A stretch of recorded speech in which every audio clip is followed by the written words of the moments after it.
Ինչ ակնկալիքներով եք այսօր այստեղ։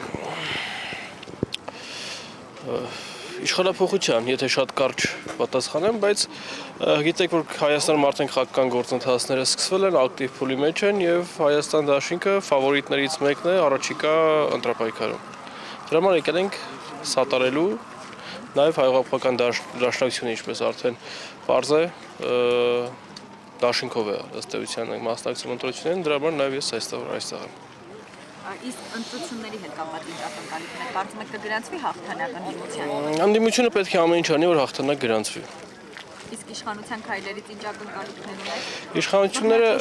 օրինախախտումներ։ Նախորդ փորձը ցույց է տալիս, որ շատ գործողությունների չեն խորշելու, շատ գործողությունների գնալու, կլինեն նրանք բռնաճնշումներ, կլինեն խախտումներ տարբեր ձևի, բայց կարծում եմ Հայաստանում ընդդիմությունը ինստիտուցիոնալ առումով կայացել է այնքան, որ կարողանա նաև այդ բռնաճնշումների առջև առնել համապատասխան գործողություններով, համապատասխան այն օրենսդրաիրավական վերահսկողության մեխանիզմներով, որ ընդդիմությունը ունի։ Իսկ քաղաքացին ըստ ձեզ եկել է այն գիտակցմանը, որը չկար օրինակ 2021 թվականին։ Կարծում 2021 թվականից հետո շատ բան է փոխվել եւ 2021 թվականից հետո տեղ ունեցած զարգացումները,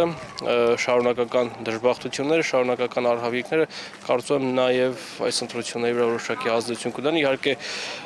շատ վատ է, որ այդքան արհավիրքներից հետո էր, որ պետք է ընտրությունների վրա ազդեցություն ունենային, եթե այդ ամեն ինչը հնարավոր էր կանխել շատ ավելի վաղ, բայց կարծում եմ, որ նախընթաց զարգացումները ազդեցություն կունենան նաև այս ընտրությունների վրա մեր քաղաքացիների համար։